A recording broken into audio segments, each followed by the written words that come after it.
Hello, welcome back to Seconds Out. My name is Ayman here with the White Rhino back on the big screens in September 2nd. Happy to get this over the line, Dave.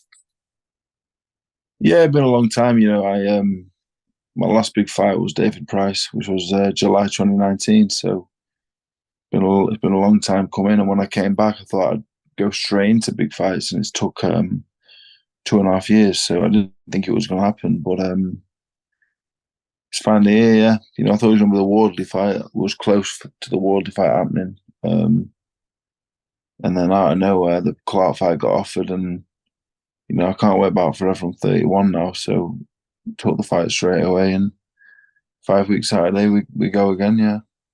We'll dissect the fight in a second. I just want to talk about yourself. Look, I'm not there on a day-to-day basis, but from speaking to you in the past, looking at your socials, you say you've matured, and it comes across a lot more. It comes across very sincere in your talk and in your actions. Do you feel that you're in the best place to be taking on these fights than you were maybe a few years back? Yeah, I've got a nice missus. I've got a kid. I've got one on the way. Um, Matured a hell of a lot. I matured from taking a step back from the boxing, because boxing is just a bubble. It's full of shit. Hmm. You think you're mates with everyone, and you're not. It's not. It weren't real life, to be honest. I was living fight to fight. I didn't do much training. Just turned up for the crack, and that's how I was. Genuinely, people. I remember when I met Jamie Moore to start training with him, he was asking about my training. I told him how I would prepare for fights.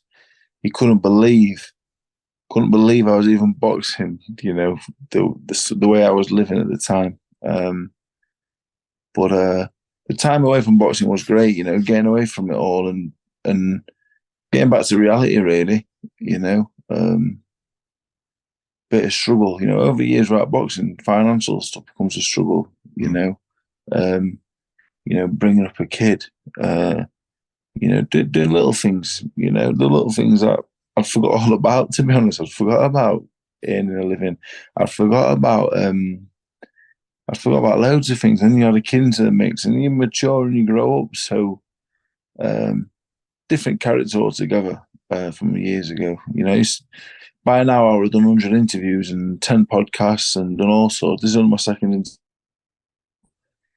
I you get a real better perspective of what's important. And for me, that's my kids, and that's boxing, because boxing is my passion. I could always box, but I was never A, I was never fit, and B, I was never really, you know, I wasn't mature enough for the opportunities I got at the time. I was headlining the O2 at 27 years old, just turned 27. I wasn't ready for that. I was a child. Hmm.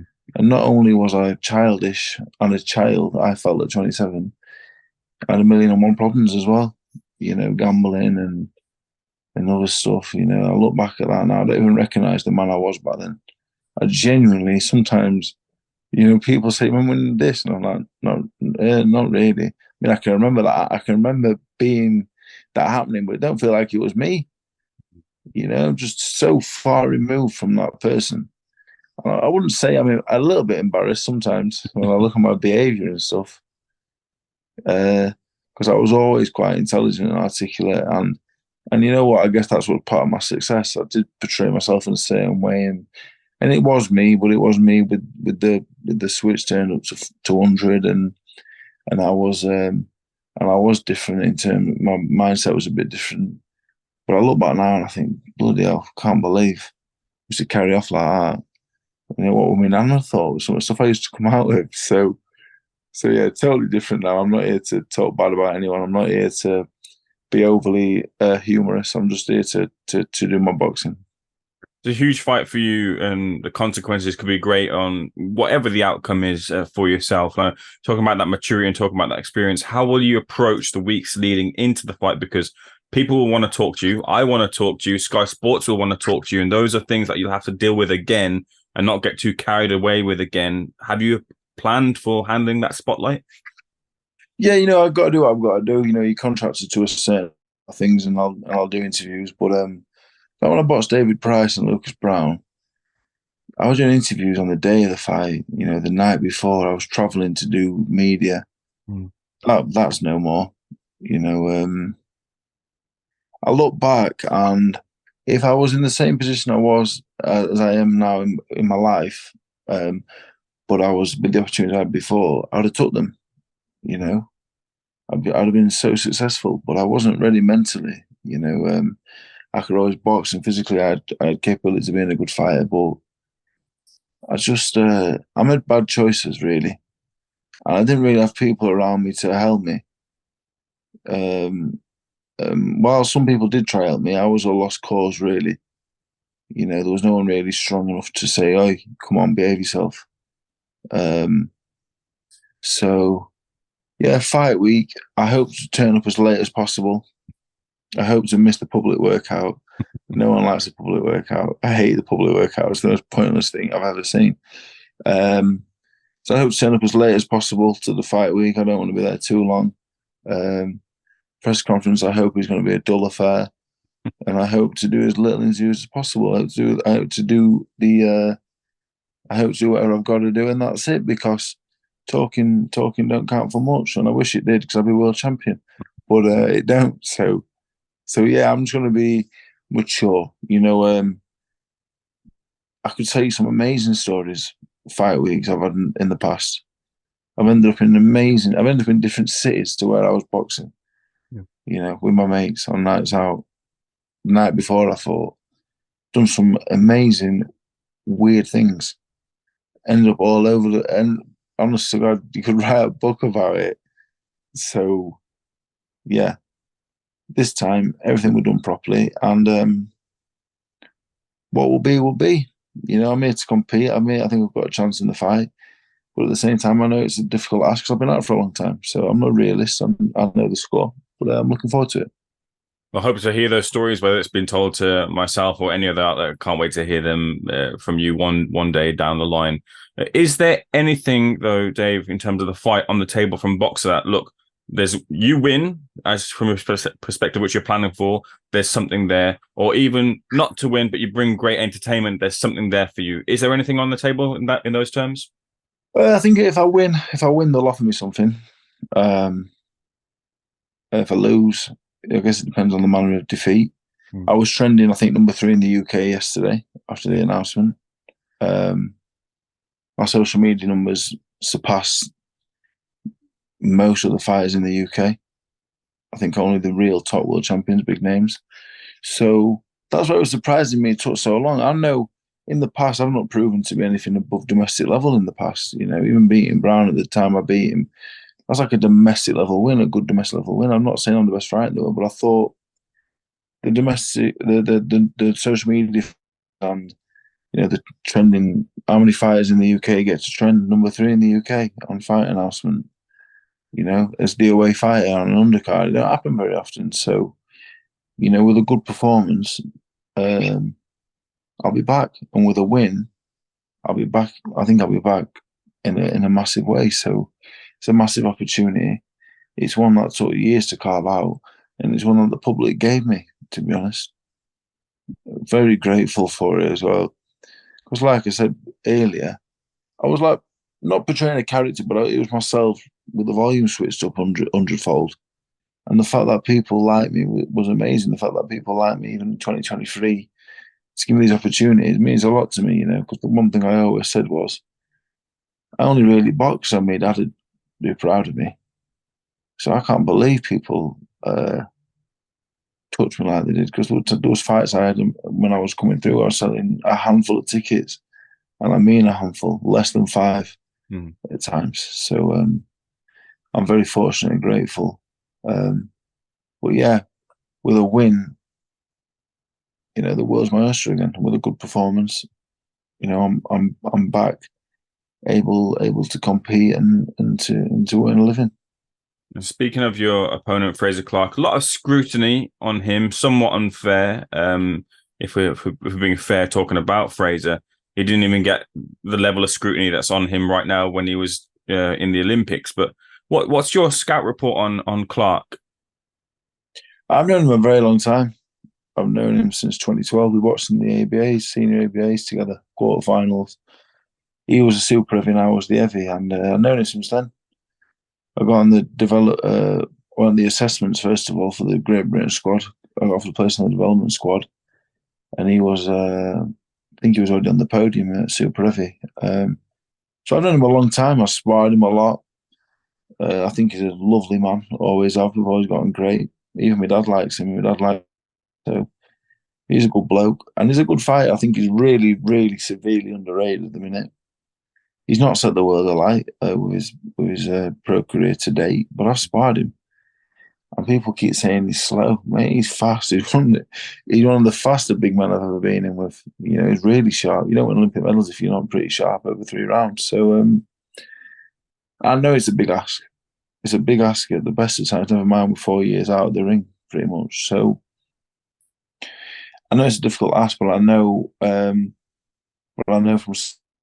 today, and I'm in with a big chance, and I know that he knows that as well. I kind of wish I was boxing Fabio Wardley, who I know would underestimate me, because I know Frazer Clarke won't. Because I know from spars in the past, he'll know he's in a real fight. So it all depends on what happens on the night. To be honest, if he was to do 10 rounds in a gym somewhere sparring, I'd be very, very confident I would come out with the upper hand.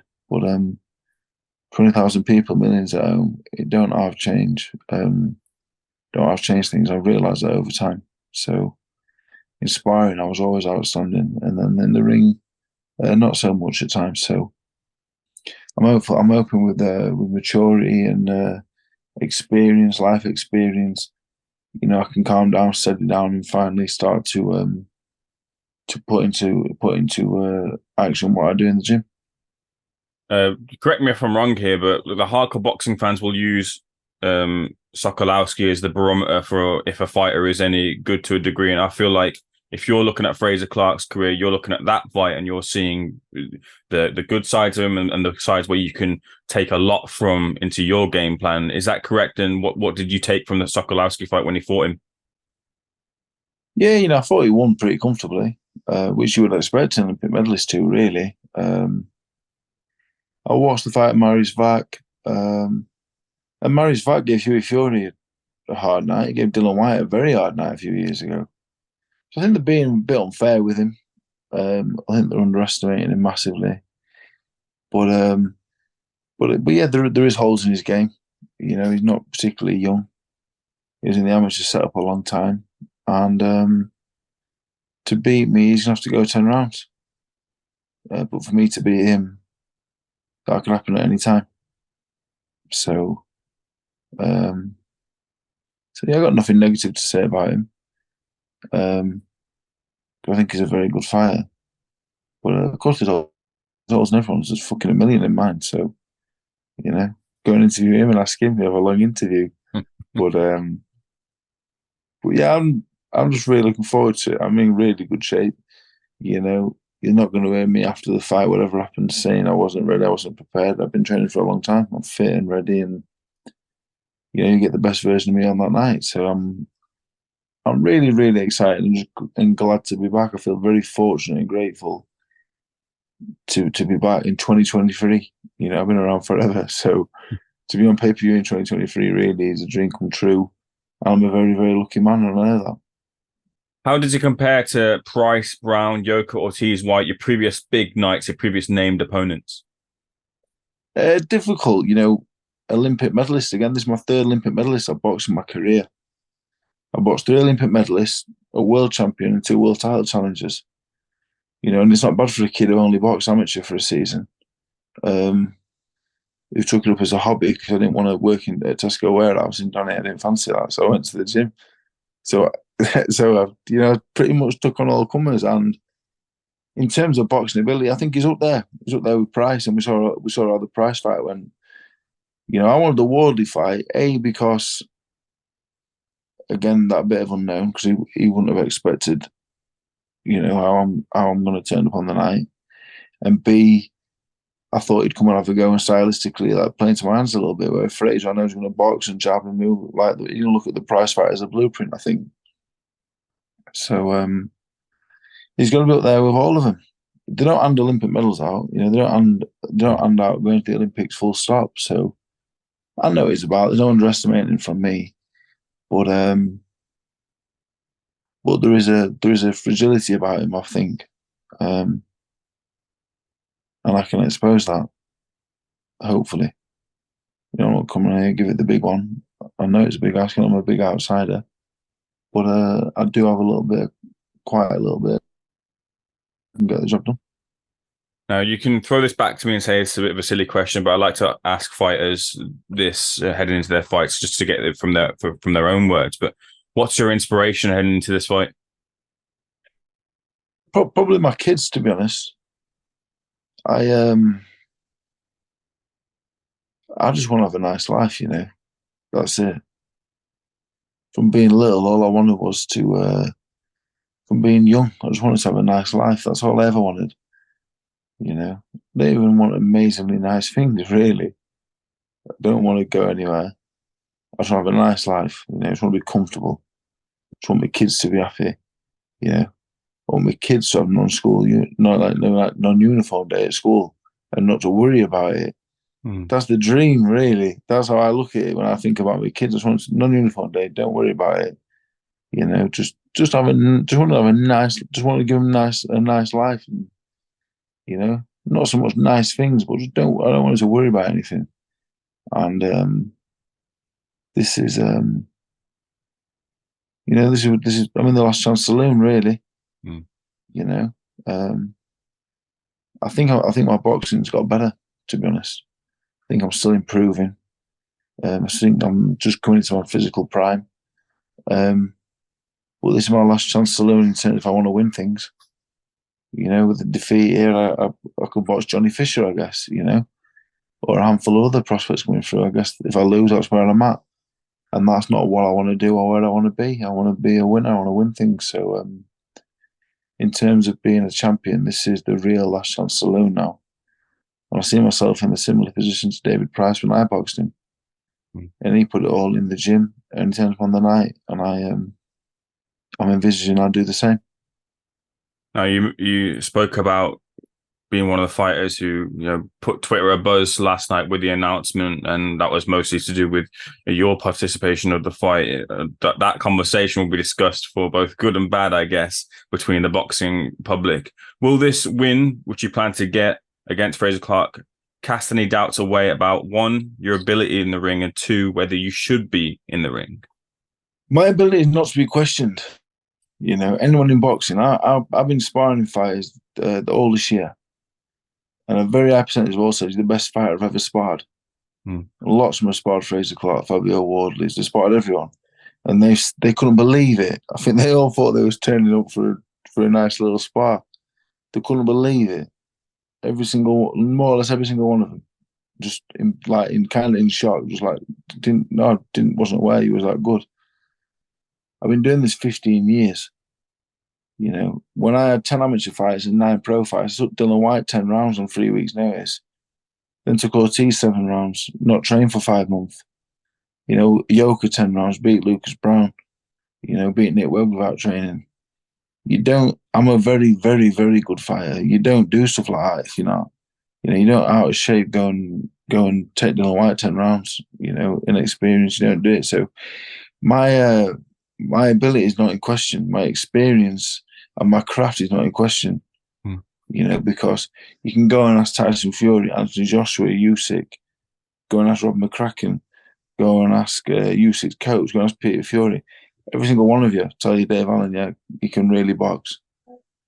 What has been in question is my work ethic. You know, have I deserved lots of things I've done? Not really. You know, I didn't deserve any of it. I don't really look back with too much pride in my career because I was a joke, really. Ashamed of it a little bit. Look back and I look like the prize fight, just unbelievable, really. Stupidity. But yeah, I don't doubt my ability at all. I don't care what anyone says on the internet because 99% of people haven't got a clue about the boxing. That's the God's honest truth. Boxing is difficult. Boxing takes time. Boxing, there's a lot to boxing, and Boxing, it's like me watching football. I watch it as a fan because I ain't got a clue about football. But I respect them all. They're all clearly very good at the level they are, and I enjoy it about it. So I keep my mouth shut. I'll just enjoy it and respect it for what they are. In terms of should I be boxing? Yeah, I've never failed a medical in 12 years. Never. People say I'm punch drunk. I'm not punch drunk.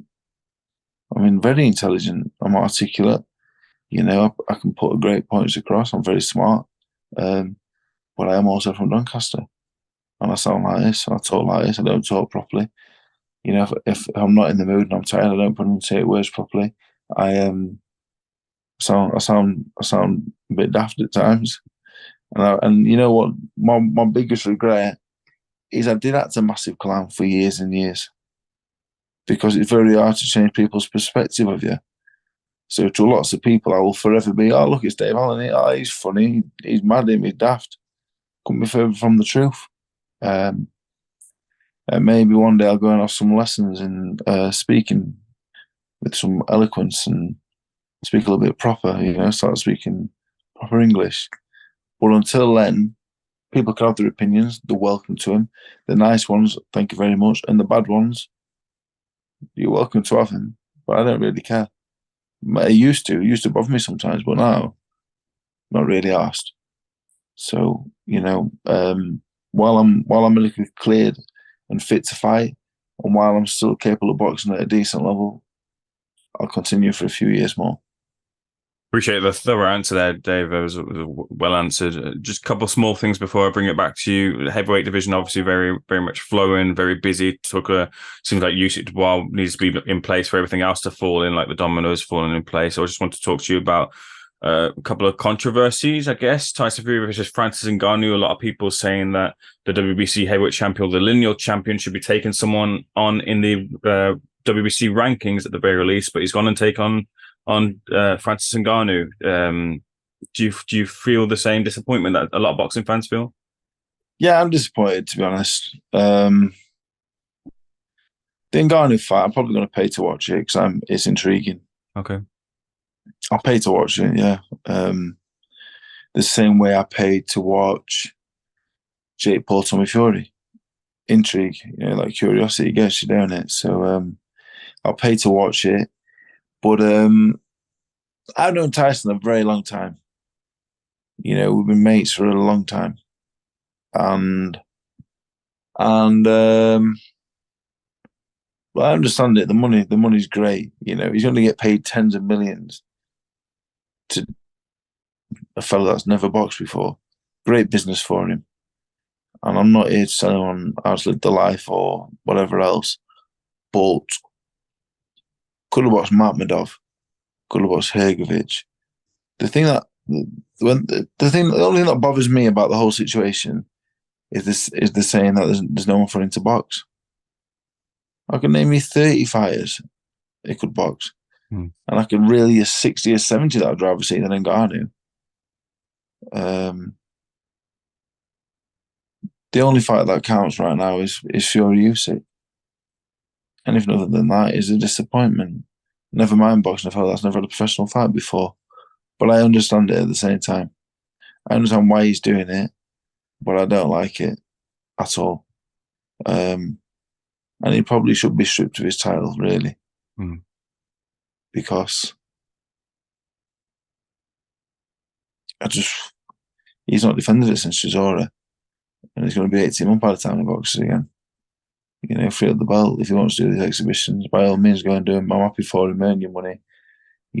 I've been friends with him a long time. I think he's a good bloke. But if you're not going to defend the belt, give these other fighters a chance that want to fight and want to defend the belt and yeah. I want to see Fury Makhmudov or Fury Hrgovic, to be honest. Yeah. If we weren't going to see the Usyk fight. But yeah, I think it is disappointing, to be honest. Yeah, I'm disappointed by it. The other thing as well, look, Joshua takes on Dillian Whyte for the third time if you count the amateur bouts, but the second time in the professionals.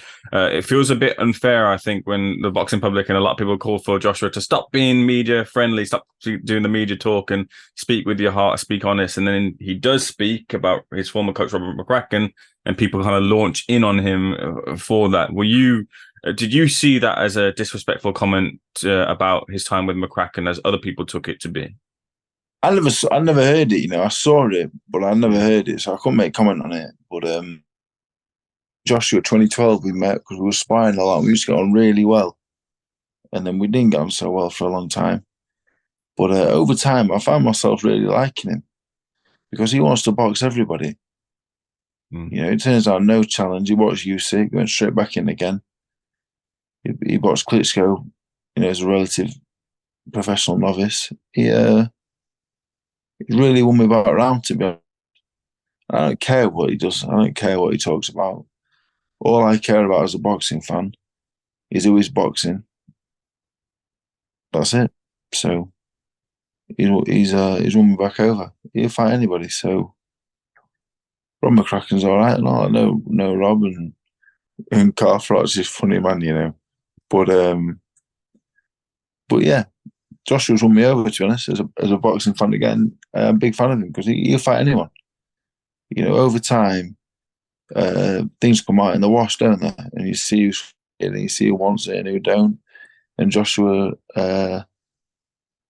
he's the real deal. He wants all of them. He wants all of them. So I'm a fan of him again. I'll leave the final word with you, Dave. The biggest fight of your career, I guess, to date against Frazer Clarke.